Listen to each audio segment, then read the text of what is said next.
Hey everyone, welcome to the channel.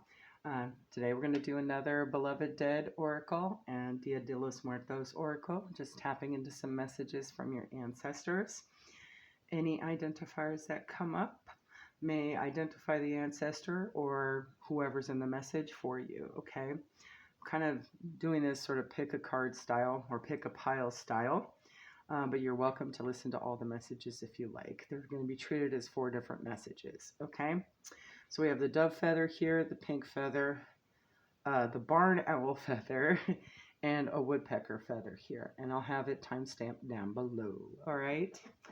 Take what resonates and leave the rest, as always. All right, if you chose the dove feather, here's what it looks like. It is black and gray, I would say. It's all kind of white, but it looks grayish. Okay, so black and gray might be significant colors for you. There might be some sort of protection. There might be peace, okay? Maybe even a need to transmute some energy. Actually, I'm going to stick it over here. Well, no, we'll stick it over there. I don't want it to blow away. All right. So you have card number 23, La Llorona.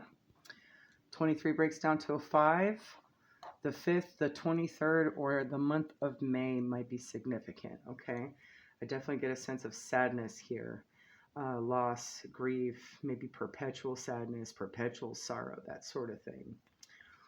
You also have sovereign. Okay, so this could be like a solo grieving. Play, maybe a need to play. Get into your inner child to kind of break free from sadness. And this could just be about whoever it is. They could be. Communication is key here. And witch, so maybe something manifesting verbally as well that's playful for self, okay? Might be important as well in this message. I'm especially sensing something like along the lines of maybe some sort of intention set here that's more playful for you to kind of break free of the sadness, okay? Maybe some wishing or some spell work or prayer work or mantra work or something along those lines, okay? Something that feels magical. I'm going to pull from my personal identifier deck for whichever ancestor is coming through for you or whatever this is about. This could be about whatever the sadness is surrounding. If you're experiencing sadness or you know someone who is, okay? Maybe you could offer up a suggestion of play. Maybe something magical and fun around this time. Let's see here. Let's get 3, please, Spirit. All right, what do we have? We have higher education might be an identifier of a person here. Basically completed undergrad, graduate school, and so forth. A sibling. Okay, someone that's a brother or sister to someone. Could be a brother or sister to you, or this could be a sibling that had passed. A sibling of somebody. Higher education. They could have been higher education. And we also have teenager, okay? Maybe they have a sibling that's a teenager, okay? All right. I'm going to pull from the Sibylla Oracle. Let's see what else we got. Numbers 2, months as well.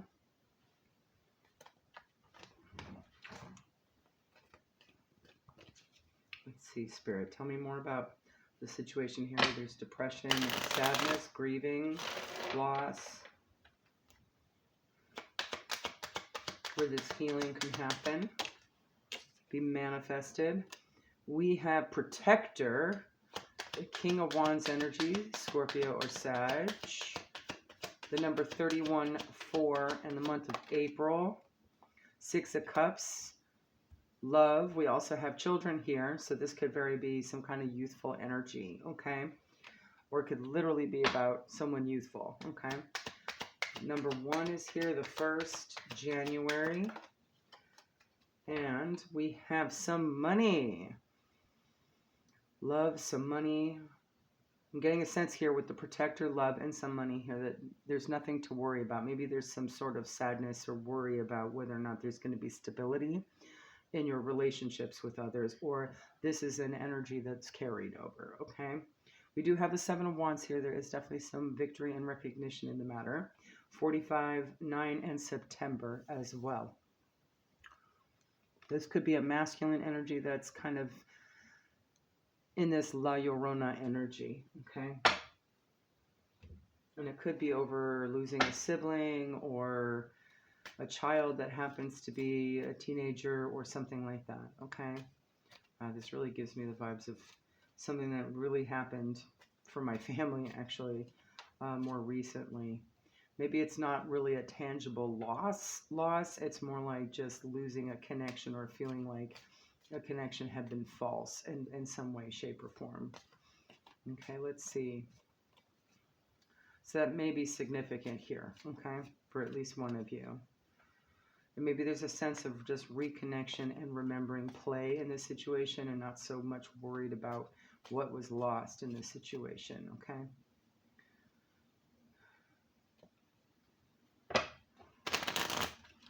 All right, let's pull from the Kipper here. Tell me more.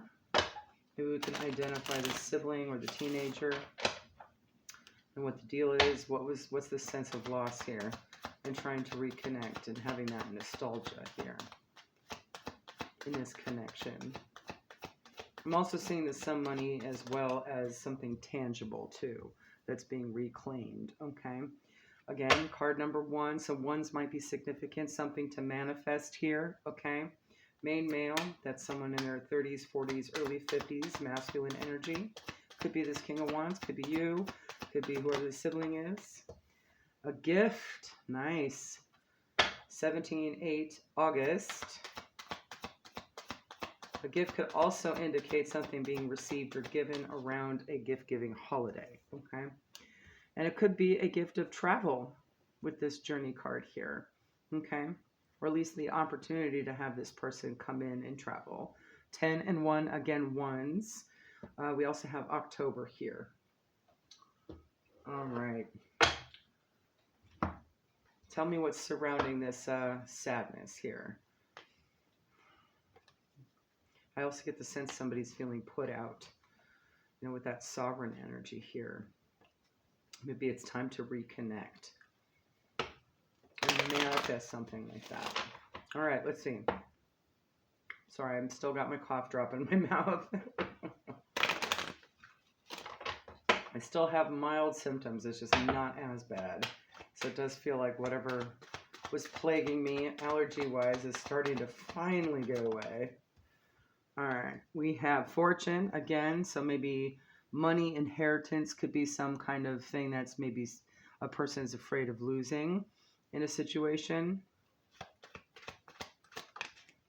Ecclesiastic, okay, that's a real deep need to go within, okay, or at least connect with divine guidance of some kind, okay.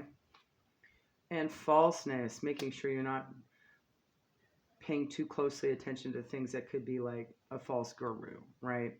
This could also just be paying, I'm also seeing this as like just a false like financial advice type of situation as well. Maybe there had been some false financial advice that led to some loss or grief or something along those lines, like just a bad decision gone awry, okay, and recovering from that. Okay. Let's read about La Llorona. There she is. Okay. Embrace all of you. Since the days of the conquistadores, Hispanic cultures have whispered tales of La Llorona, the weeping woman. There are nearly as many versions of this legend as there have been heartbroken people. It dates back to the Aztecs, beginning with the fertility goddess Quihuacuatl, also known as the Serpent Woman. One well-known story of La Llorona centers on a beautiful young woman named Maria.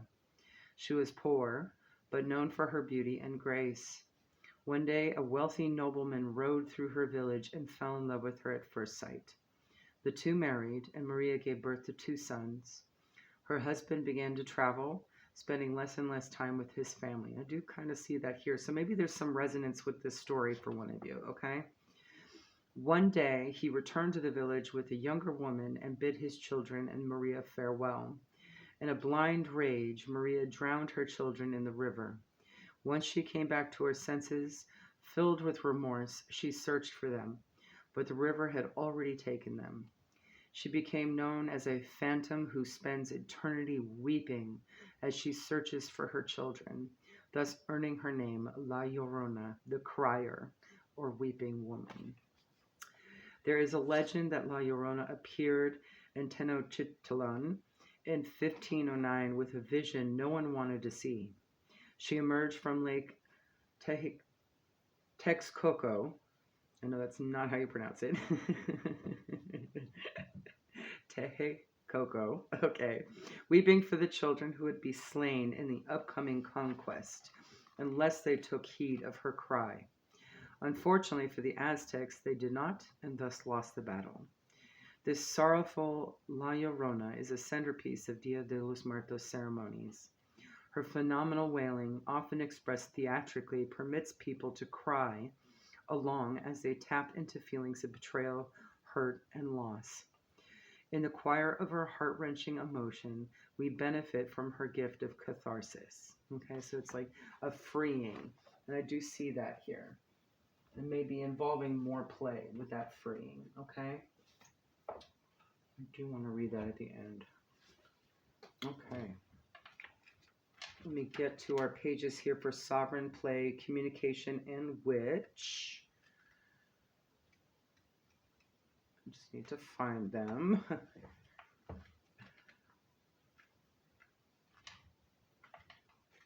There's the play. And communication.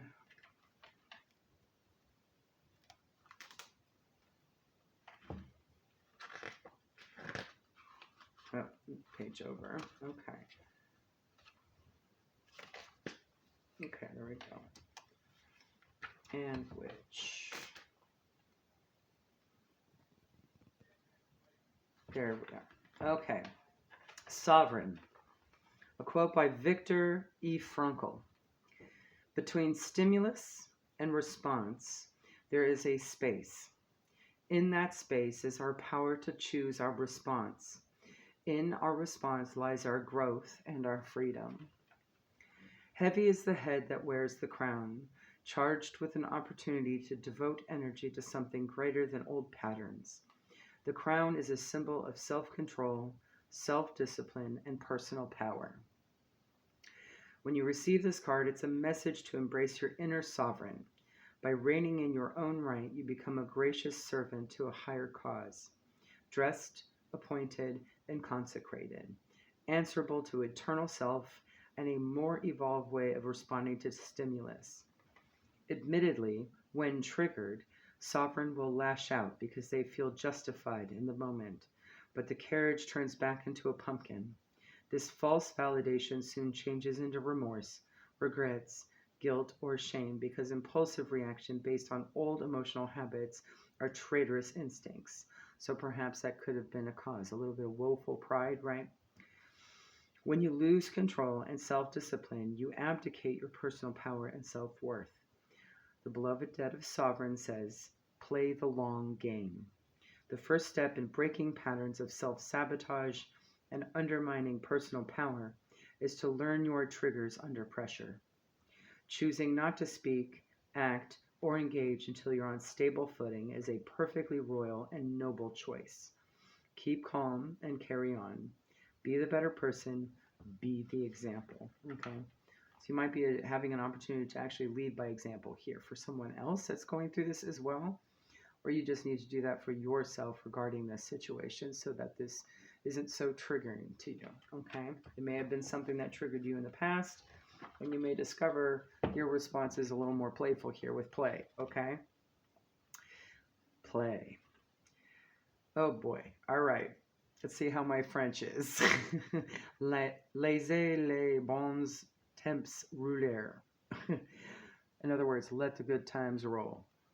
When this card comes knocking on your door to ask, Can you come out and play? All work, obligations, chores, insert frowny face emoji, make you dull, serious, and grumpy. So go ahead. Pry yourself away from your electronics and pull on some rubber boots. It's time to jump in some puddles. This card brings in lighthearted, carefree, and playful energy to your rescue and inspires you to take a well-deserved break. Thumb your nose at what's currently expected of you and jump, skip, and hula hoop, even if it's only in attitude. Even if you aren't able to stop in this very second, who says you can't begin romanticizing and planning this idea of play? What does your life of leisure look like? What are you wearing? What are you doing? Playing shuffleboard on the Acapulco deck? Letting your inner child be your cruise director and organize some pure, unadulterated fun? This is your romp, your rules. If, however, you've been enjoying a long, drawn-out phase of feckless and idleness, the beloved dead of play is tisking. It says, come on now, enough is enough. Maybe put away the bouncy ball and start tackling the ever-lengthening to-do list. Pitter-patter, let's get at her. You'll feel so much better when you're back on top of things. So if you've been lacking play and youthfulness, now's the time for some play and youthfulness. But if it's been all play and no work, it's time to balance the scales, right?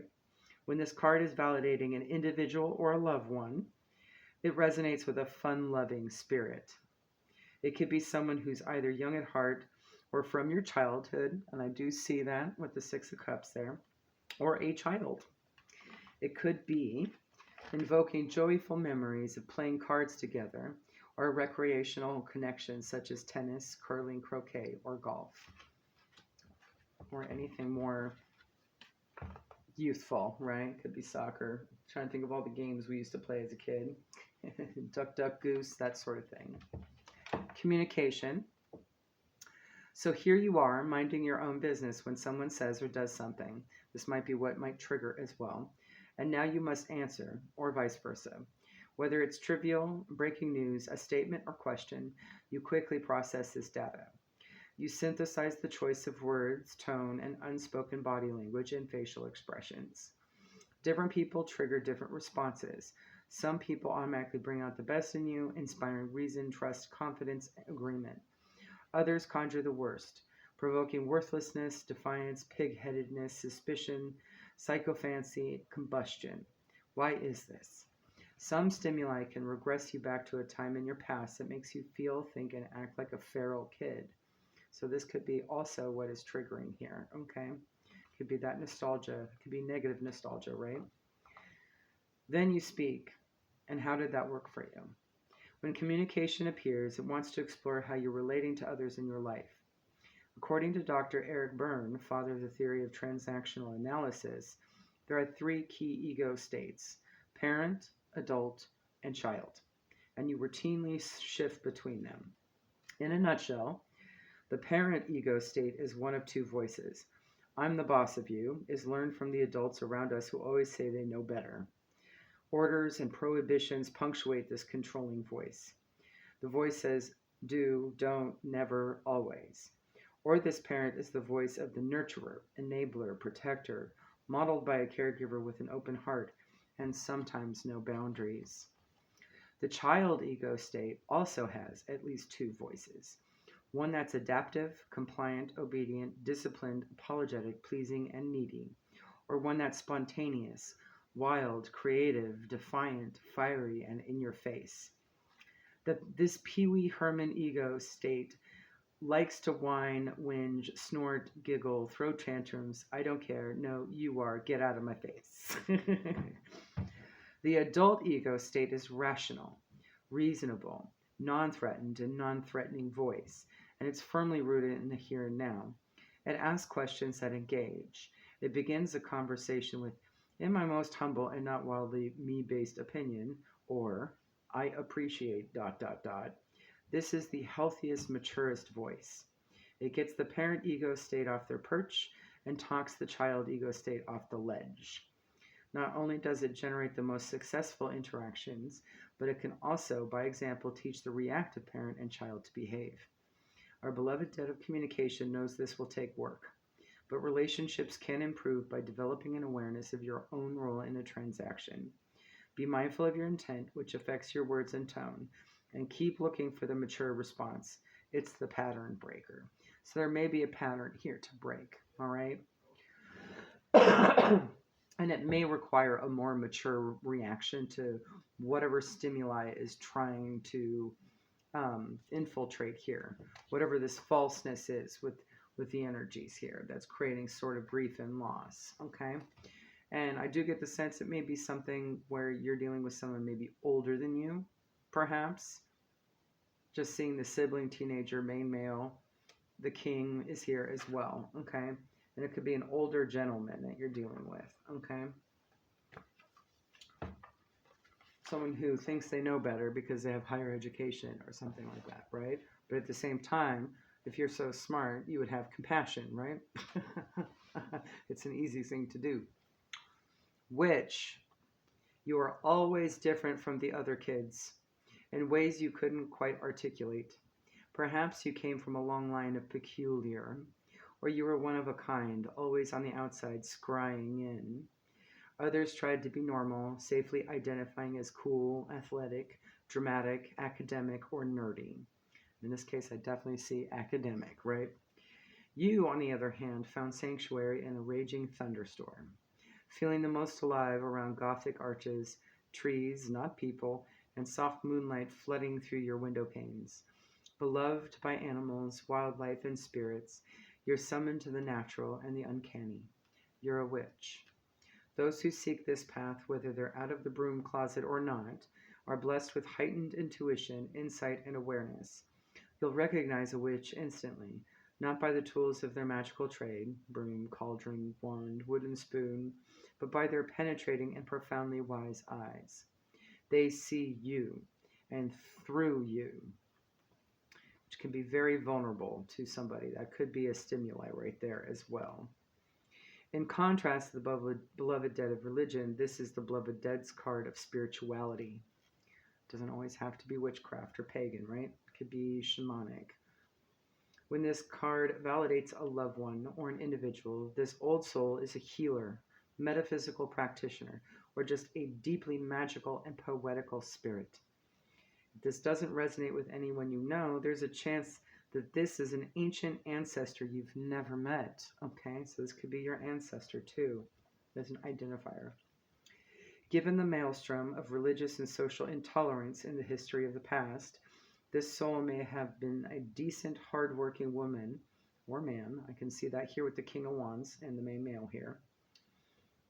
Of a certain age, appearance, financial, or marital status, who was unjustly branded and persecuted. Is there an experience of oppression, judgment, or discrimination that's still finding expression in your current life?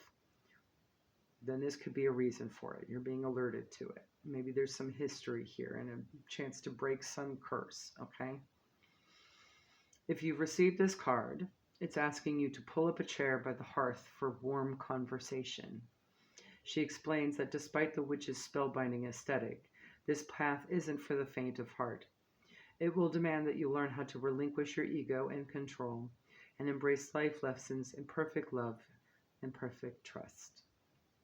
This is a path that can accelerate your karma and push you through life's paces, initiations, and lessons that all lead to your exalted purpose, wisdom. The witch card is the destiny of the healer and the wise person. It says, if you're currently going through a difficult time, know that there's a deeper and heavily guided significance that you can't possibly know or may not even want in that moment. You're being given an opportunity to learn something that you'll be able to dedicate into service. This card assures you that once you're through this test or trial, so this very well could be that, okay, you'll be able to redeem magical and powerful insight from the darkness and draw upon this to help others in need. Okay? All right, last piece of guidance.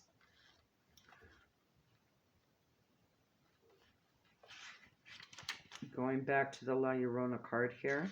It's a message from your ancestor, from their voice. Okay? In choosing this card, you are being guided to experience all your feelings. It may be challenging to access your deep grief, despair, anger, and rage for fear your sorrow will swallow you whole. Let me assure you, it won't.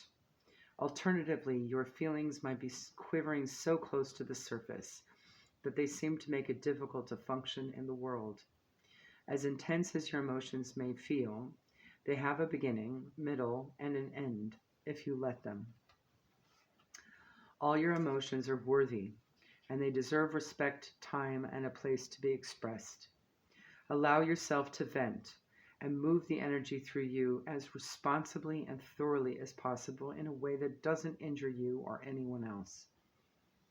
Know that the quickest route from hell to heaven is to swim across the lake of your grief. Drop to your knees as you call on celestial support. Find a safe space to let loose. Turn up the music, beat on the drum or pillows, break something that won't hurt anybody, howl the fullness and allness of your heartbreak to the moon. You will soon find yourself on the shore of your grief, and with a gust of wind, see the world and yourself from a higher perspective. When you peel yourself away from the tiniest of your earthbound heartache and hoist your perspective to the heavens, you'll remember you are more than a mere earthling or victim of your circumstances. The more space you allow for yourself to feel, the more fluid becomes the process of emerging from the depth of your grief to a renewed sense of wholeness and well-being. Once you acclimate, you'll realize what a sacred spiritual journey you've been on and how loved and held by the universe you've been. You'll understand that you can forgive the unforgivable, heal the unhealable, and repair the irreparable. There you go, guys. Hopefully that helps. Pick another pile if it calls to you if you'd like. If it has, whichever order you're in. All right. Have a good one. Bye. All right. If you've chosen the pink feather. All right. Let me move the dove feather out the way. I'm going to put it right here for you. See what we got for you. We have card number 37. Breaks down to a 10 and a 1. October, January might be significant. We have Rosario here. I'm immediately hearing the name Rosa or Rose, okay? I also see the word river because that's what Rio is. Okay, so that might be significant here. Okay. We also have religion. So this could be literally Catholicism with the rosary beads and the religion. Leadership. Archdiocese, I'm thinking. That could be your ancestor or maybe some kind of, priest, okay? Attention. And hardship, okay. See if I can sneak those together, make some space.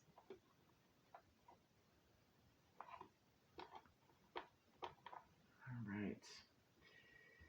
Get some identifiers here, Spirit. Tell me about the ancestor or the people in this situation. Let's get 3, please. Male gender, cis, trans, etc. Male gender identifying. Infant toddler that could identify this male. Could be a male baby or toddler, or this could be 2 separate people. One more. And great grandparent or grandparent. So 3, 4 generations away, maybe, somewhere in that ballpark. Okay.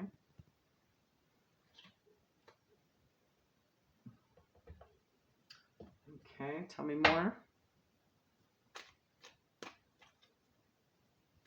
We're going to pull from the Sibylla now, see what the situation is.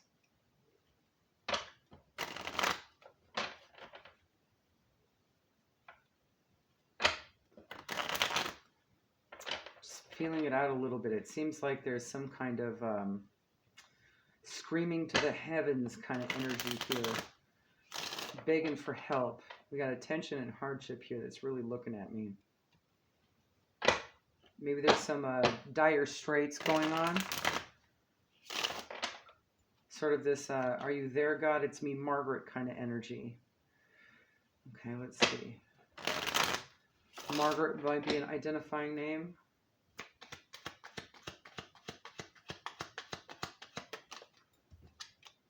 Love. Six of Cups. That could be that infant energy with the Six of Cups there. Literally children. Could also just be some kind of nostalgia for you too. We also have the number 1 again. Something is manifesting. 11. Inconstancy. So maybe there's some sort of seeming perpetual weight here. We do have the 6 of Swords moving to calmer waters here. 2 6s might be identifiers as well. Okay. 17, 8, and another 6, right? June, August, January, October might be significant. Ace of Cups, Cancer, Pisces, Scorpio energy with the sweet card here. So I'm getting a sense of really just giving self-love at this time, okay? This could be self-love or just care and healing at this time, okay? Moving to calmer waters, not worrying so much about the past instead of having some sort of attention with this hardship here, okay? This could also be them trying to let you know, hey, I know you're going through it, but do this, okay?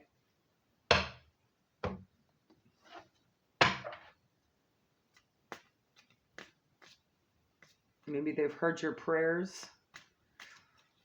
Just looking at the rosary beads there, maybe they've heard your prayers. All right, let's get 3 more from the Kipper here.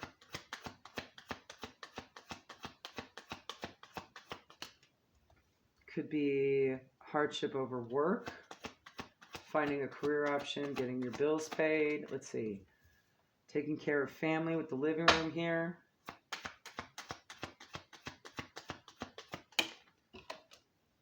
Maybe some kind of change that was shocking. But actually we'll move you forward here. 34, 21, 9, 7, July, 3, March, and 9, September also might be significant. Especially if there's family involved. There might be more than one energy here, okay? Tell me more about this hardship. These worries here.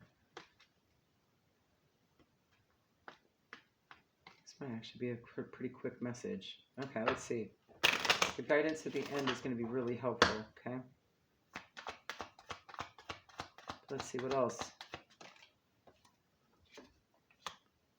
Ooh, maybe it feels like there's an enemy, something working against you. Maybe decisions with this judge. Maybe there's legalities.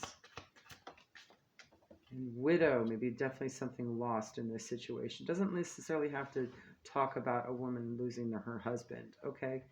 It could just be, you know, a missing relationship of some kind, okay? And this could be something where, like, maybe losing this person, like in a breakup, also meant that finances were lost too if you shared a household, right? It could be something like that.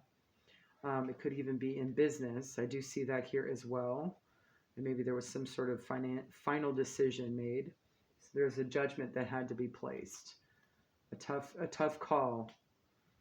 And your ancestor is letting you know, we hear your prayers, we see that you're going through it, but it'll be well. Just take care of you at this time. Okay? There is some change on the horizon here. You know, I want to pull a little extra on that. Let's use the Sibylla for that. What's this change? There's kind of room. Okay. Oh, you're going to get a visitor. That's what's going to change the game here. Knight of Cups. It might be an offer of some kind. This could be a Libra or a Scorpio. Impediment. But we have the 8 of Pentacles here. This might be a new job. Something you've been working towards is going to increase.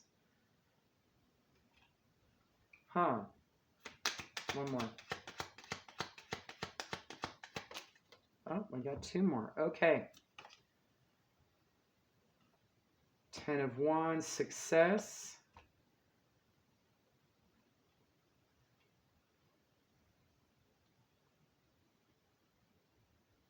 It's going to alleviate some of these extra burdens. You also have the Four of Cups here, some kind of opportunity. City house, it's going to be stable.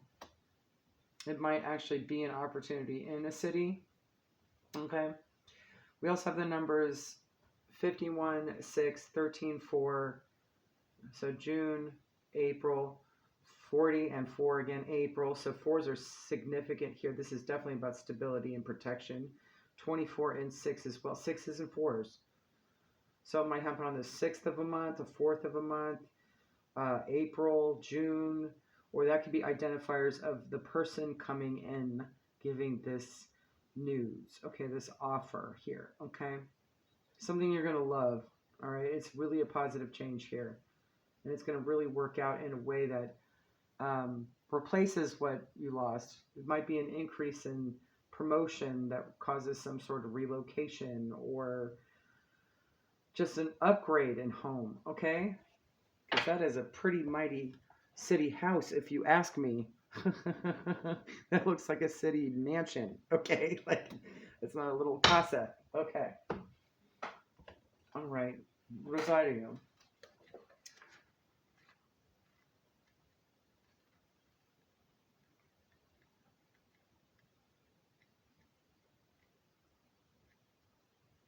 Be carried by the power of prayer. So your prayers definitely have been heard. Okay. In Mexican pueblos, when someone dies, the community gathers at the departed's home to show their respect by participating in a rosary ceremony. The funerary rites begin with a wake on the evening of the person's death. The burial is the next day, and the rosaries follow for 9 days. The rites conclude with the planting of the cross. During prayer ceremonies, typically led by a rezandera, professional prayer leader, friends and family of the deceased repeat prayers for the soul to acclimate to life on the other side.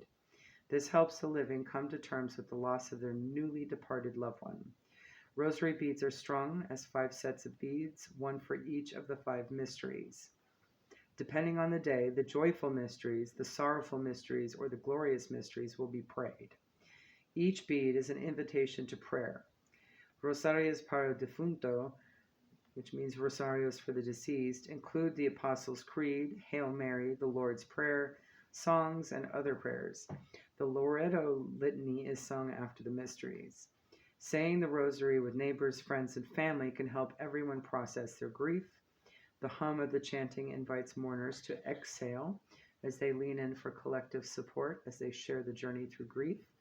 Some believe that chanting the rosary creates a prayer field to guide the newly departed to the kingdom of heaven. Prayers may be directed to the Blessed Mother by any of her names or aspects, Mary, Guadalupe, Tonantzin, for comfort and consolation in times of greatest need. And I'm definitely getting a sense your prayers are heard here, okay? And it may have been a collective effort, is what I'm seeing as well. All right, let me get to these pages real quick.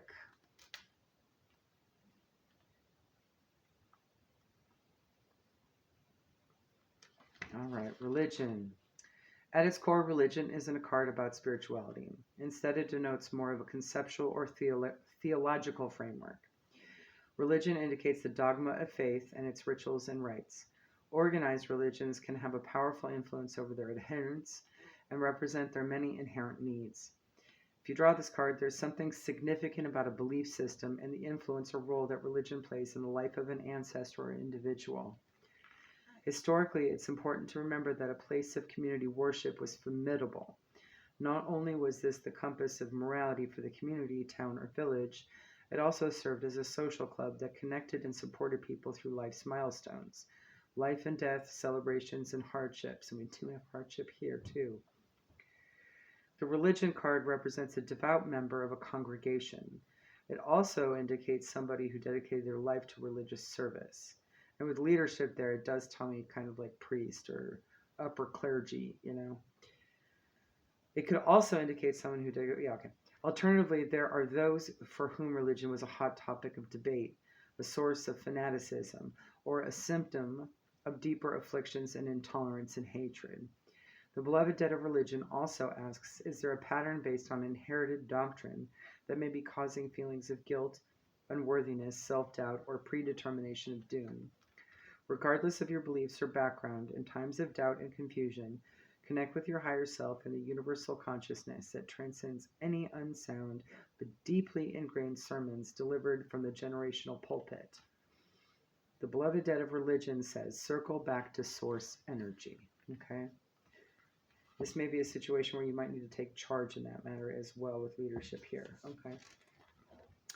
Once upon a time, in a small German town, there was a charismatic rat catcher in strange, colorful clothing who told the authorities that for 10 bags of gold, he could rid the town of their nasty rat infestation.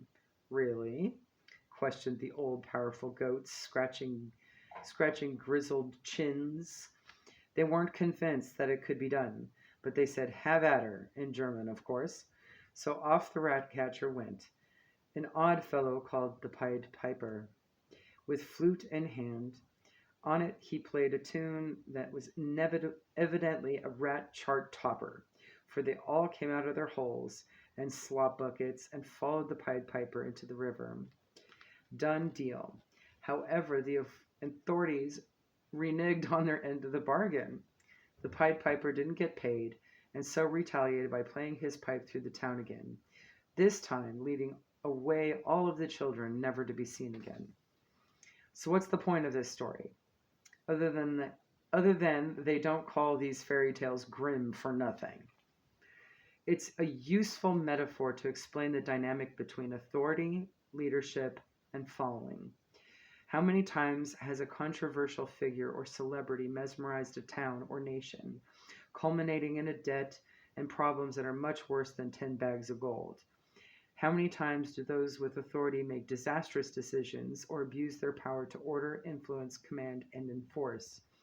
And why can spectacles of insidious charisma, romanticized wounding, megalomania, or false promises enchant anyone into thinking, behaving, feeling, or acting in ways that are out of alignment with their higher instincts? When this card is validating an individual, ancestor, or experience, it resonates with skills, reputation, and acknowledgement in the area of leadership. A loved one stepping forward might have been a CEO, mayor, or proprietor of a small business with such strength of character that they were a pillar of the community. The beloved dead of leadership says that respect isn't earned. It can't be commanded. Anyone controlling by charisma or intimidation in order to cover up their own flaws is a Pied Piper or a tin pot dictator. Great leaders mentor with integrity and kindness. They live like they lead. They set an example with their own appearance, comportment, and communication. They instill trust and confidence, empowering and strategically setting up others to succeed. If you're taking on the mantle of leadership, this card supports your lightheartedness and unlimited potential for positive change. By paying forward this gift of gracious leadership, you'll continue to inspire others to grow and flourish past their limitations. If, however, you're smelling a rat catcher at work or in your personal life, trust your gut, lay low, and be patient. They always reveal their true colors. Okay? Especially if you don't feel like this situation is on point, okay? Or doesn't feel right for whatever reason. There may be a test involved. You may get like a false one, right? And then you'll get the real deal following after that once you pass the false one, right? Sometimes that might be happening, and your ancestor here might be going, heads up, you're going to be tested twice. You're going to get a practice test and the final exam.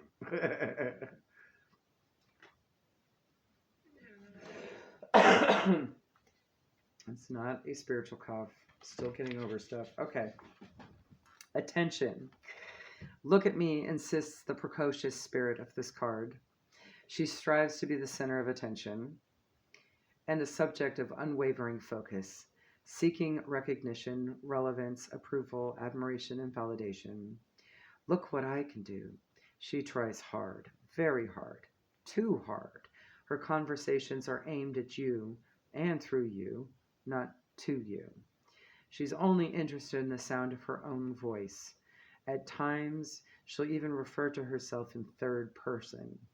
When she asks you for something with a warm, beatific smile, but cold, calculating eyes, be careful how you answer. And this could describe the false offer coming, okay, as a test. All right. If you can't further her hidden agenda, you'll become the big bad wolf. And then she'll unleash a tedious, woe is me narrative. At the core of attention, there's a big hole and a funhouse mirror self-image that needs healing. The best way to handle these beats of self-interest is to obey the sign on the cage. Don't feed the hungry ghost. Attention at its very best also denotes repetitive spiritual activity. It defies explanation and is trying over and over again to get your notice. This includes finding dimes, seeing angel numbers, words or dates embedded in license plates, the same bird coming to your window, hearing numinous song lyrics, or snippets of strangers' conversations. A loved one or spirit helper is trying to get you to pay attention. Are you present? Notice to what's happening around you, what you're thinking in that moment, and what's going on in life. And energy is here to give you a heads up, so there might be a small little detail, okay? Pay attention. Hardship, especially when there's things that are extra going on, okay? Maybe extra burdensome, that's when that message is going to come through, especially I'm seeing the Ten of Wands here, right?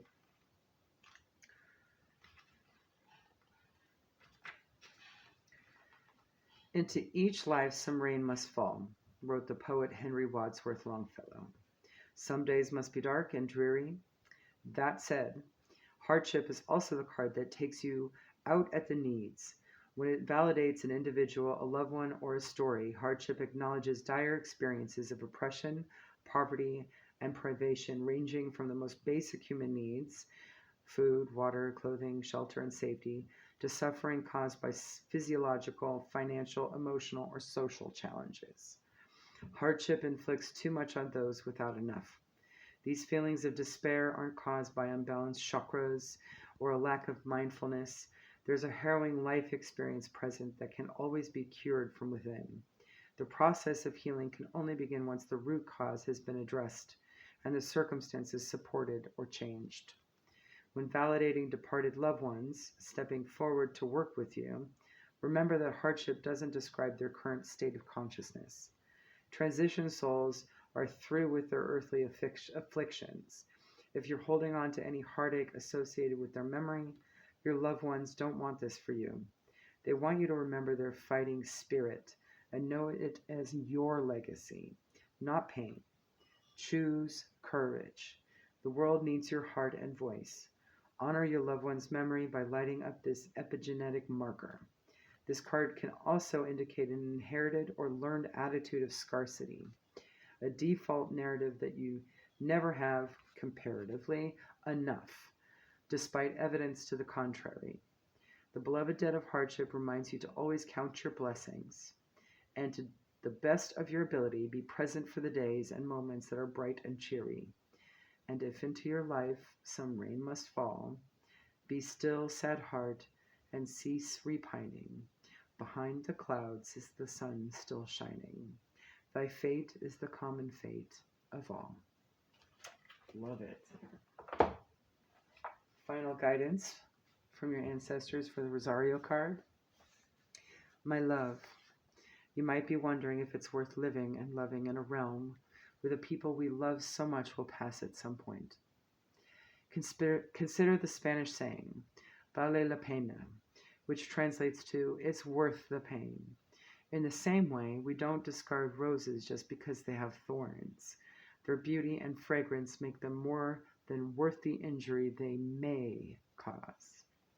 Once you've come through this season of grief, see that new roses bloom, and know that loving and living in this earthly realm is worth it.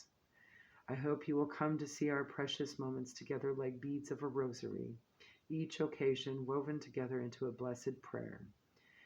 I hope you will tell yourself a story about my passage to the other side that empowers you. Allow the potency of your prayer, whatever your ritual may be, to carry you forward on the wings of chanting angels. Become infused with the love that lifts you and revitalize your soul as you access higher levels of communion with me. Okay. There you go, guys. Have a good one. Bye. All right. If you picked the barn owl feather, I do think this is a butt feather. It's so fluffy right there. Okay. This will be your message from your ancestors, okay? You have card number 33, a master number. You might be life path number 33, could be 3, could be 6, okay? Fotografia. Photograph. So maybe there's memories here, okay? Remembrances, okay? I'm also seeing an ancestor altar as well. So maybe this might be somebody on your ancestor altar, okay? There's definitely an ofrenda, okay? We have active love as is. So just be, right? Be present. Disconnect. Important. And competition. Oh, I see what might be the message here. There might be some tangible distractions, okay? And you're being guided to kind of go within right now, okay? And not engage with the disruption. It could be some kind of redirection, okay? Let's see. Let's identify your ancestor here for you, or anybody in this situation, since we do have competition. 3, please. From my personal identifier deck.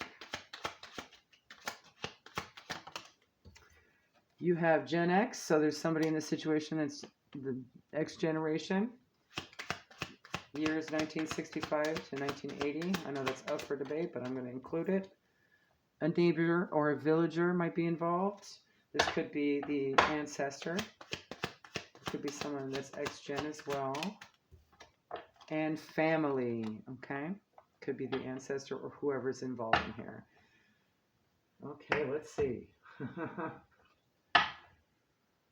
I'm seeing a situation where there's just too many people living near each other arguing. And you might need to kind of like go into hermit mode for a moment. Okay? Remember something. There's something you need to remember, okay?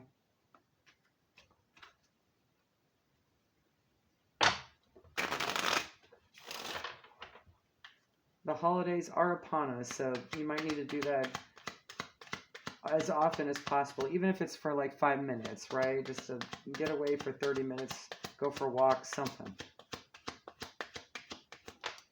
All right.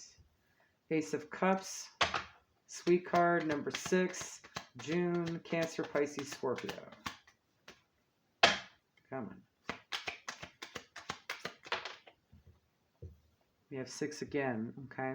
We also have 7, July. Contrariety or displeasure.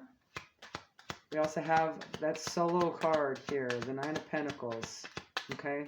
Looking good, smelling good, feeling good, maybe doing some self-care practices. I definitely see that here.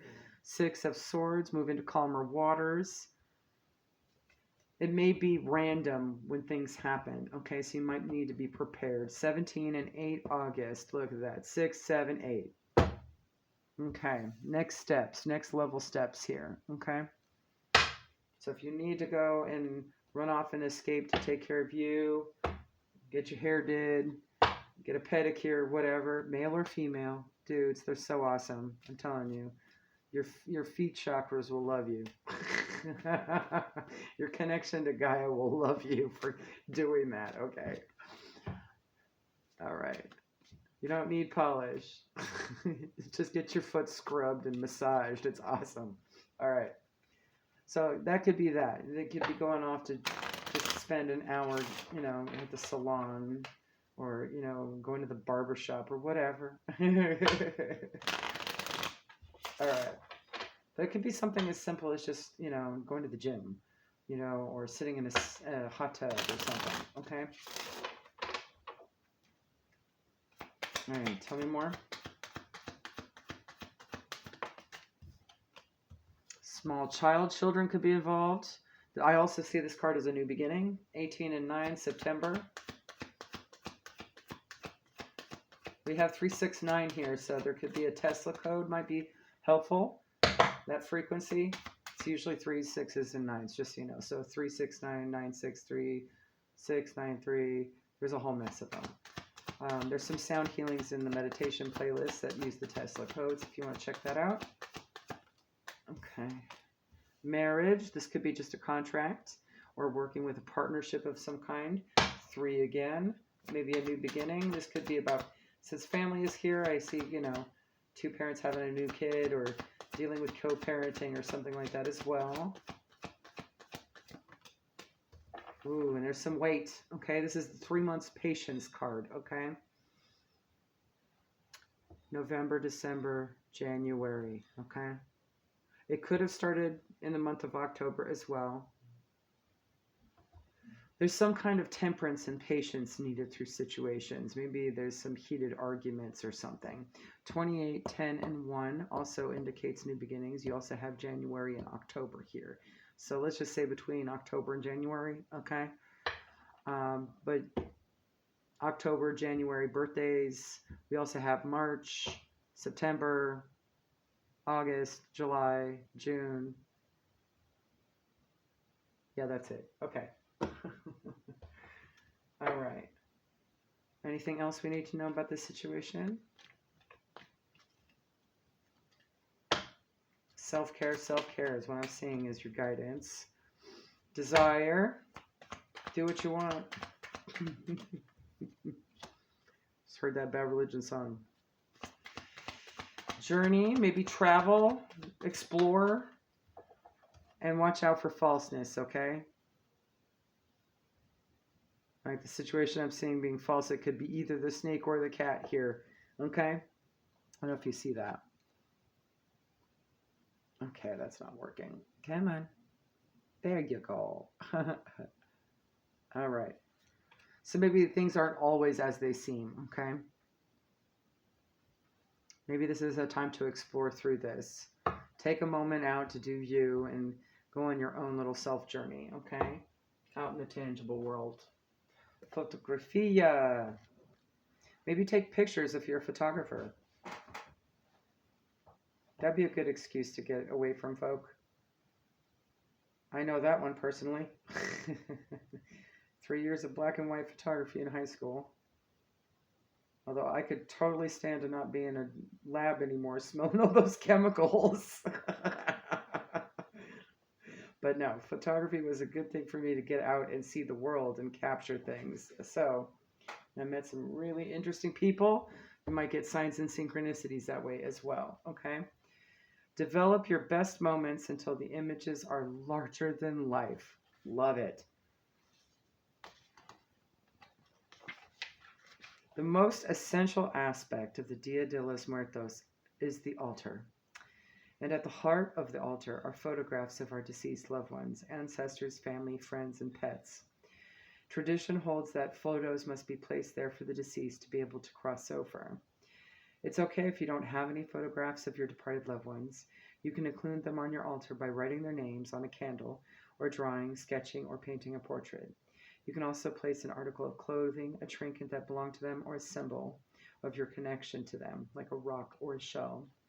Some say thinking of your loved ones while creating your altar honors the task and allows their passage between worlds.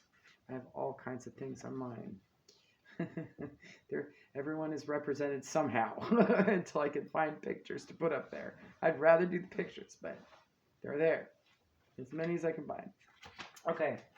But like I said, this could be a person that's already on your altar, okay, that's talking to you, or this could be an indication to go out and like actually capture the world, okay? Journey, okay?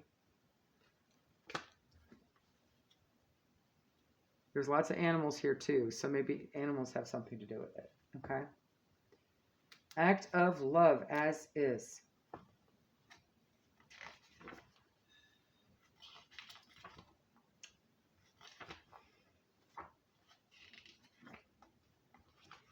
I went too far. Hold on, guys. All right, active love as is. The book has 2 different categories of description here. Okay. You may want something to be dramatically different. If only, maybe, if I just. Your ego rides in the cavalry to help make sense of an unexpected and unwanted dynamic. This can't be, but it is, and so the ego tries to absorb the shock. When you receive the as is in a reading, it's activating a truthful acceptance and acknowledgement of a situation. It requires a removal of your rose-tinted glasses and a willingness to surrender to something that, at least for a time, it doesn't seem like very long, is manifesting out of your control. And it's because of other individuals, okay? These following 3 little words, a stark and simple mantra, help ground you in reality and provide the closure necessary for you to move on to a new normal. There it is. There it is. There it is. Okay. All right, disconnect.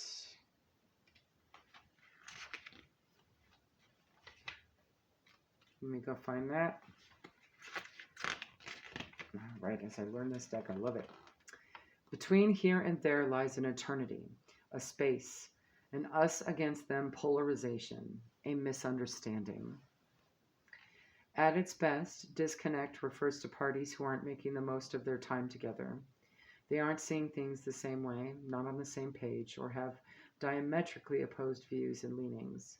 At its worst, this card indicates a withdrawal of support or solidarity, an experience of ghosting that rouses feelings of abandonment, unworthiness, or insecurity. When this card is validating an ancestor, it indicates that you may not have been close to this person, so that could be an identifier. And there may have been reasons for this. It could be because of a generational gap, age difference, or even family habits or politics. Okay. There's also a possibility that this is someone who passed before a conflict could be resolved. The beloved dead of disconnect isn't intentionally being cold, continuing conflict, and automatically showing you its back. Transition spirits don't step forward with this type of low vibrational message. If this is what you're sensing, clarify the relationship and the love being expressed with a few more cards. And we do have important and competition, so maybe there's some sort of importance here with the conflict, okay? It may not be as awful as it seems. Maybe it seems awful, but it's really not, okay? It might be teaching something to someone in the situation. It doesn't even have to be you. Maybe you'll be there to take pictures of it. You know, like I'm immediately imagining, what was that movie called? Where the Heart Is, where she becomes a photographer and she ends up going to someone's wedding and a whole fist fight breaks out. Maybe there might be a circumstance like that you kind of live through and have a story to tell about, okay? It could be something as simple as that. Maybe that movie might be significant for you. That was such a good movie. Such a good movie. Okay. Disconnect can be a trait of those who aren't quite vibrating at the same frequency as well, not quite present in the moment, or off with the fairies, as they say. Depending on the context of your question, whatever you're thinking about right now, the card is delivering a message to stop engaging with a current situation, individual, or stimulus, just to walk away from a toxic or unsustainable environment with the full support of the beloved dead who always have your back. And we do have that with the Six of Swords being on the table, okay? You might need to break from it so you can take care of yourself and do some self-love, okay? If there's really love there, they'll understand that. They might feel a little butthurt because they can't get what they want in the moment, but it's important to you, right? Speaking of important, once he leaves the sound counsel of his mirror, everything in its place, perfection. His starched shirt and kid gloves are crisp and clean, boots gleaming and hat brushed. Trousers, vest, and coat well fitted, finery, cravat, and mustache just so. Every last detail has been considered to attract respect, not oohs and ahs. So maybe something about getting a new outfit might be a fun thing to do. All right. Important thinks that fidgeting in public reflects a lack of confidence and affectation Well, that's for peacocks. This is a soul who is conspicuous by remaining inconspicuous, focused purely on his imperative, important places to go, important people to see. This is the card of the person who has everything, or if they don't, rest assured that they will have the ambition and acumen to achieve it. This card validates and describes an individual with the Midas touch. Someone with land, peerage, or post-nominal letters or titles. Doctors, lawyers, chiefs, politicians, or the big wave riders iconic for having surfed the death-defying Australian Cowie Bombay. So that could identify your ancestor as well. This card also brings to the table childhood scripts and issues of your own thoughts and feelings about being or becoming important. Growing up in an environment where children should be seen and not heard, or routinely discounted, can result in an adult who doubts their own value and contributions. The beloved dead of important wants to know if you're playing down your soul gifts and accomplishments. Humility and greatness is a noble characteristic, but beware the woe is me attitude, false modesty, or negative self-talk, and blah, blah, blah, blah, blah. Not only has it become tired, but it's also really so yesteryear. Instead, invoke that sovereignty of self and accept your divine right to shine. Remind yourself that you are important. Stand in front of your looking glass and address for success. Love it. Competition. Now you could be dealing with a person that feels they are of importance. The more shadow side of that card, right? That could identify anyone in this competition energy too. Competition indicates an individual or ancestor who loves watching or participating in sports and games, deriving great pleasure from the race and rivalry, drive and discipline, the thrill and tests of mettle. If you receive this card, you could be personally stick-handling a contender, drawn into a contest, or a clash of wills, a battle of wits, or some lively jockeying for position. Competition also looks at your performance style under pressure. This card asks, when you're in a situation that tests your courage and stamina, do you fight to perform well, or do you listen to the monkey mind chatter from the childhood playbook? You're no good, nobody believes in you, you can't win. Typically, a contest involves two sides or teams, you and fill in the blank. Yet there's a third energy at play, sitting on the sidelines, waiting for directions. Consider this your spirit cheerleader.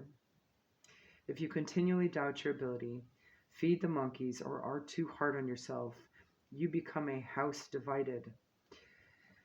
Your spirit cheerleader follows your unconscious lead, hops over to the opponent's side, and now it's 2 against you. The beloved dead of competition is on your side. It reminds you of the importance of self-advocacy. In order to operate at peak performance, choose you. Practice, prepare, set realistic expectations, and eliminate all the old scripts and rules from your childhood. It's not whether you win or lose, it's how you play your own game. Okay? Now, I'm going to do the guidance from the Photographia card in the voice of your ancestor.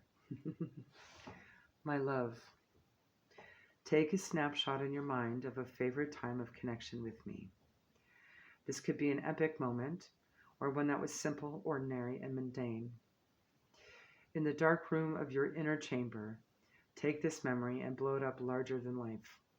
Access your imagination and allow this moment to become as big as the sky and beyond. Allow the rapture of the feeling of this moment to sweep you up and carry you through the aperture of your non-physical awareness through infinity. Now take a peek at the big picture of you, and you'll gain a glimpse of the wisdom of countless multiple parallel lives encoded within. Glance into the mirror of your highest self. Capture a freeze frame of you with the light shooting through your eyes. The glow of the stars twinkling through your smile, and beams of heaven emanating from your heart. Know that you've made a deeper impact on life than you could ever fathom, or could be displayed on even the most lavish ofrenda. There you go, guys. Hopefully that helps. Pick another pile if you feel guided to do so. Bye. All right, last but certainly not least, if you chose the woodpecker feather, okay, this will be your message from your ancestors. Let's see what you got. Card number 44. Wow, that is the second master number of this entire video. Fours are very important. They're protective. They're stability. You have ascended masters and your ancestors guiding you. You have Arbol de la Vida here. That's the tree of life. So there's definitely something about your soul star chakra that's needed this time. Okay. This could also be the tree of life that connects you to all things in the universe as well. Okay. Something about trees, hugging trees, earthing, grounding, I'm picking up on. You also have the number 8 here, abundance. So you also have April, August energy, okay? You also have an active love card, be you, expectation, another active love here and now. Really getting a sense of just do you, boo, in the present moment and connect. Then we also have martyr here. That could be your ancestor talking. Or maybe you're feeling a little down in the dumps at the moment and they're letting you know, stop it. Be in the present moment. Be you, okay? Expect good things. All right, let's see. Let's identify anyone in the situation here, including the ancestor speaking.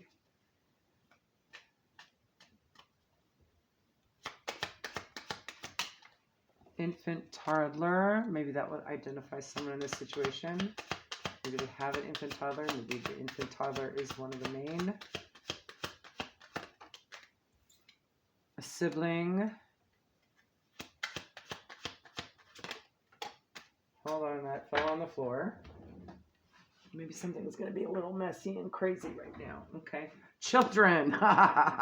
Maybe they're running around, they're going crazy. Oh, that's funny. All right. Maybe it's a child that's in this martyr energy, okay? Maybe they're just kind of, playing the victim just because they feel on the outside of a situation here. Okay, let's see. I immediately saw, kids picking teams or something, and someone gets picked last kind of thing. Falling on the floor, tantrum, right? Okay.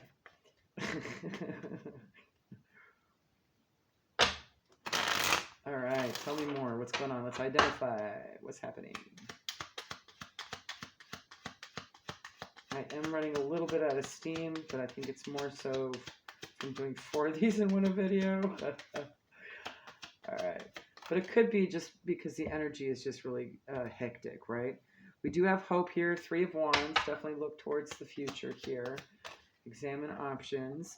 We have 11 and 8 as well. There's definitely some childishness with the infantilism. 10 of Swords, maybe feeling betrayal, being left on the outs, being left solo dolo, to ponder what their next decision is going to be. Okay. We have a Knight of, that's a Knight of Pentacles. It's just so tiny. Okay. Knight of Pentacles, so tiny. Okay. Aries, Taurus energy is here. We also have Gemini energy and Aries energy. Sun, Aries, Sun, Gemini. Okay. Aries, Gemini. Aries, heavy, Taurus. Okay. Aries, heavy. And we also have the Thief here. So maybe somebody just feels like they're being put out, or, their time, their energy is being kind of stolen. Okay. There is some sort of slow and steady offer here. Maybe something working in the tangible here that needs to be worked on. Okay. 11, 2, 8, 49. What is that? 36, 9. 13, 4. Sorry.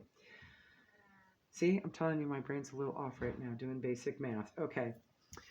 So we do have November, we have February, we have August again. And what did I say it was? 13 and 4. Okay. Oh, interesting. I also saw the 13th side. Okay, Ophiuchus. So maybe someone's what is that crossover? Sagittarius Scorpio, or somebody that would refer to themselves as Ophiuchus. Okay, it's really specific. 13 is also associated with 13 moons. Okay, so maybe something that happened on the 13th moon. Okay, there's definitely a left out feeling here. Okay, you or them, take it how it resonates. And definitely an opportunity to really kind of reconnect with you, be in the present moment. Okay, what else? Tell me more.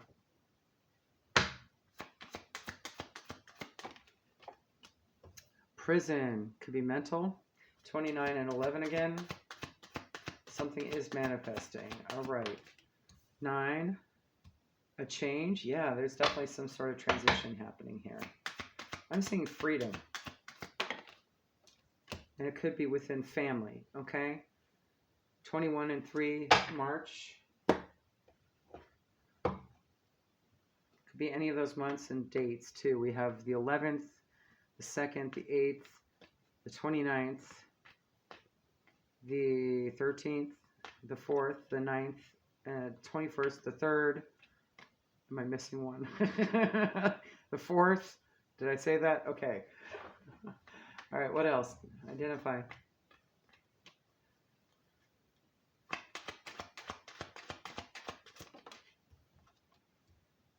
Baby. Again, your infant, toddler. Okay. It's definitely a confirmation there. There could be more than one baby as well. 2 at the very least. A judge may be involved.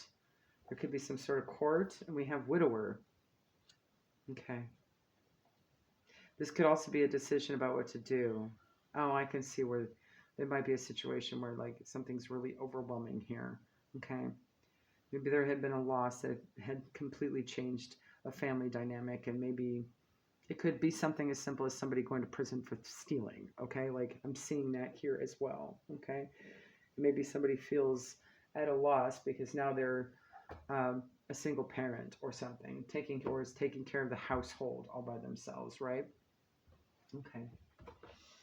Árbol de la vida. Trees are associated with family, so it could very well be a family upset that's going to be actually changing for the better. It seems like there's some sort of freedom here. Maybe burdens lessening, I'm hearing.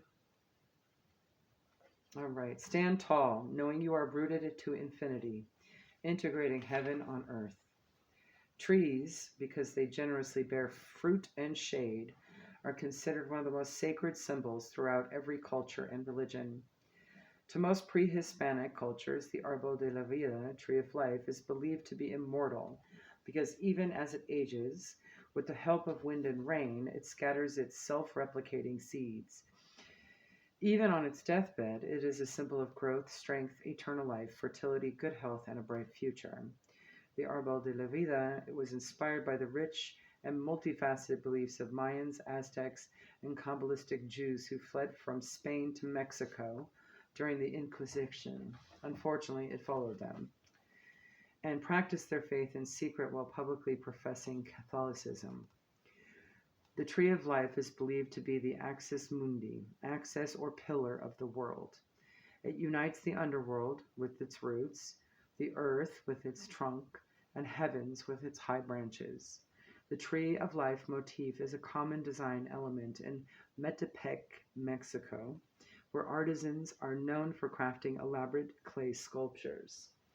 Trees may depict Dia de los Muertos, the Garden of Eden, mermaids, acrobats, musicians, weddings, fiestas, birds, flowers, or anything else that inspires the creator.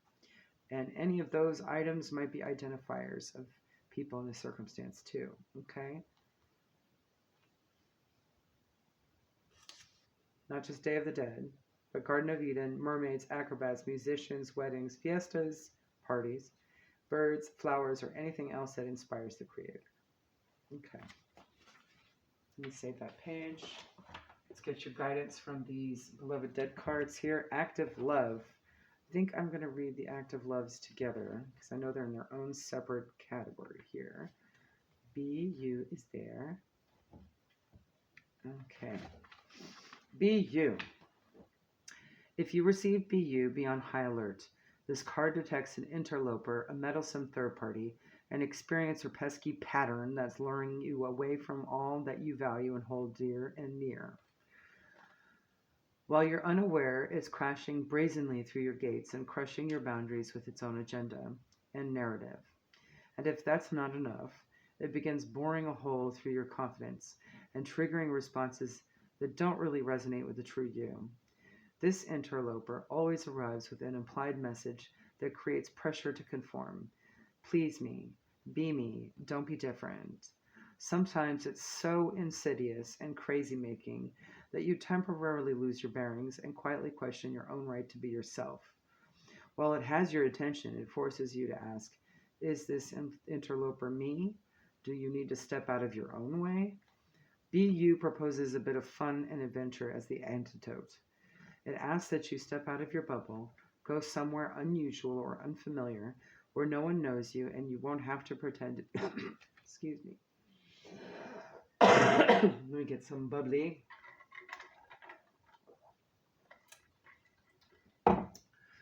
Carbonated, charged moon water, y'all. Damn, it's awesome. All right. Go somewhere unusual or unfamiliar where no one knows you and you won't have to pretend to be anyone other than your true self.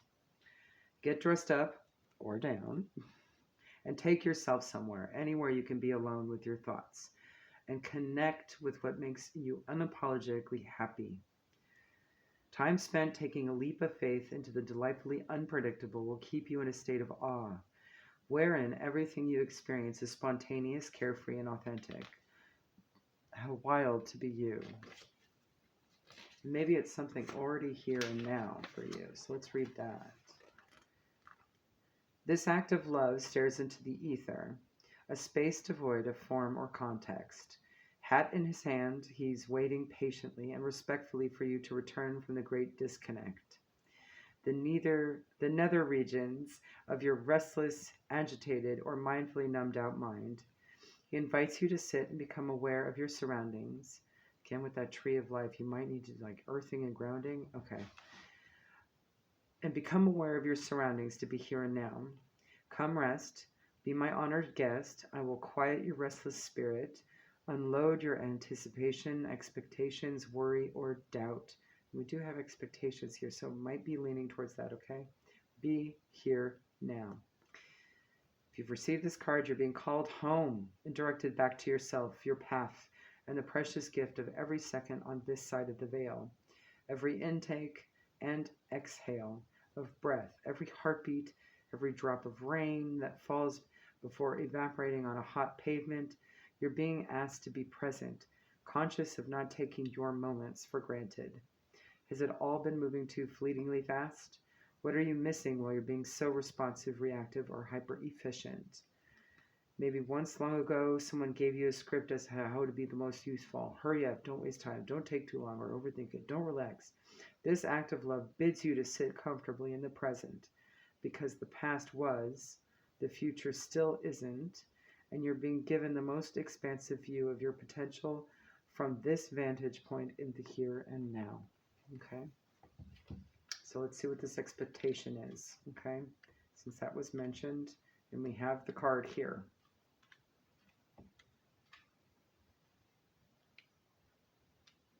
There you are. Subjective and objective are at a bistro on a blind date.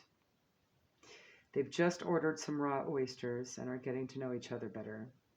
Subjective blissfully believes that whatever one thinks and hopes in their heart of hearts will come true. Objective, a just the facts kind of guy, is firmly grounded in reality and goes with the flow. Whatever happens, happens. Harumph. Subjective is always helping people like a veritable Pez dispenser, popping out the appropriate wisdom, love, or resources with the silent condition that this offered level of support should and will be reciprocated. But moans subjective, can you believe it? They never do. Objective interjects. Our oysters are here. They both add a splash of mignonette and clink glasses, and merrily down the hatch go the first couple oysters. These are going to be the best ever. Magnificent, thinks Subjective.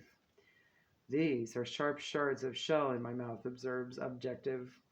Geez, despite glowing reviews for this bistro, as it turns out, it's the night off for the A crew, and the B crew, for some reason, didn't clean and prep the oysters properly. Subjective's mood has darkened, now observing a face that looks like a smacked backside.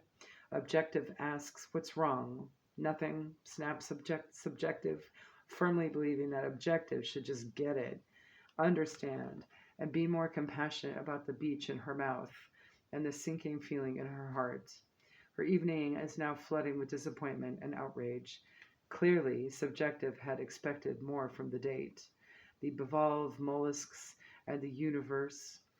Subjective deserves more and thinks, that's 2 hours of my life I'll never get back. Harumph. Objective gets the oysters taken off the bill and is thankful for a night out away from work. You see how that worked? Flipping script, right? This is a cautionary tale that expectations and blind dates and perceptions about people, places, things, and events will always manifest as you mote it be. Expectation reminds us that life is in a perpetual state of flux. Like a curl in the middle of your forehead, it doesn't always behave the way it's been told. Nobody's perfect. People screw up. Everyone is unique with their own hard wiring. By all means, set goals and high standards for yourself, but also ensure that they're realistic. When setting goals, both complete success and total failure are unreasonable expectations. All you have control over is your preparation, self-control, discipline, attitude, and dedication to giving 100% of your ability. If you've been held to someone else's impossibly exacting standards, well or ill-intentioned, spoken or unspoken, this can affect your expectations of self or others. This card says, be kind, flexible, trust in your own ability to hit the ground running no matter what happens, and use this divine affirmation. I'm a great work in perpetual progress. Love it. I'll say it again. The affirmation is, I'm a great work in perpetual progress. Martyr. Martyr card. Let's see, where are you? There you are. The martyr is a complex character. They are Mother Teresa on the surface, but the heart of Gypsy Lee Rose. Let me do a few tricks, some old and then some new tricks. She's very versatile. There's absolutely nothing she wouldn't do for you. Time and time again, she sacrifices her own comfort and well-being to tend to the needs and wants of everyone else. And she wears her suffering like a badge of honor. This is the last time she'll say, knowing full well that this is yet another convincing performance. Always complain, always explain. Unlike the saints who earned their candles because of deep conviction and faith, Martyr is a doer with a difference. There's no use saying no, and she'll patently refuse any help that would downgrade her burden and take away an opportunity to always play the martyr. This is because her over-the-top gestures aren't exactly unconditional or heart-centered. Rather, they're given with energetic chords, strings attached in the pursuit of sympathy, attention, and value. It's a trick and illusion of kindness aimed at manipulating a response. So instead of gratitude, all you feel is guilt, and then more guilt because how could you be so ungrateful and unkind? Nor will you feel the love in the transaction. I just heard narcissist, so that may be a description of an energy here, okay? You'll just hear about it, then variations on the same theme over and over again. The beloved dead of martyr is also a potential herald of victim consciousness. Nothing good can or will ever happen to me, for example. For reasons unknown, you're operating from the unwavering belief that you're the walking wounded. Life is sad and exhausting. If you're the downtrodden casualty, be mindful of what you're communicating to the universe. This could also be in regards to who's here. I really kind of felt that with the infantilism, okay? So whoever's being infantile might be the martyr here. Sadly, this framework doesn't attract the respect, sympathy, or experiences you'll need to help alter this misperception. The response will always be, alrighty then, have at her, here's some more. So I get the feeling that you're being kind of guided to be patient through a situation here, okay? Where someone might be learning a very harsh lesson from the universe about karma and the energy we put out coming back, smacking you in the face, okay? Especially if they've been playing the martyr for a while. All right, let's get your final guidance here from the Arbol de la Vida card from your ancestors in their voice, okay? My special one, you've chosen this card today because it's time to understand the mighty root system sustaining you. Dig past the topsoil of all you've been taught and behold your interconnection to life, your ancestors and departed loved ones, and me. If you ever feel alone, remember your inescapable interrelationship with nature. In the same way a simple tree teems with life, from buzzing insects to crawling creatures living in its crooks, and beneath its roots to the winged ones nesting on its lofty crown, there is so much more happening within you and me than meets the eye. And I just saw the palm trees that the woodpeckers like to peck at, okay? So palm trees might be specific to someone. There is an entire production on both sides of the veil, a whole ecosystem of which we are both an intrinsic part. We both are ebbing and flowing through the constant life-death life cycle, gestating through renewal and decay, inhaling and exhaling. Giving and receiving, we transform our metaphoric carbon dioxide into oxygen for the others to breathe. Be like a tree today. Oh, breath work might be significant, okay? Be like a tree today, my love. Feel me holding you up. Stand proud with your feet on the ground, feeling free to grow tall in your unique self-expression. In your deepest despair, spread your arms wide and lift your head to the heavens, delighting when the wind ruffles your leaves. And when you need support, think of me like a tree. Lean on me. Let me provide shade and fruit off my branches for you.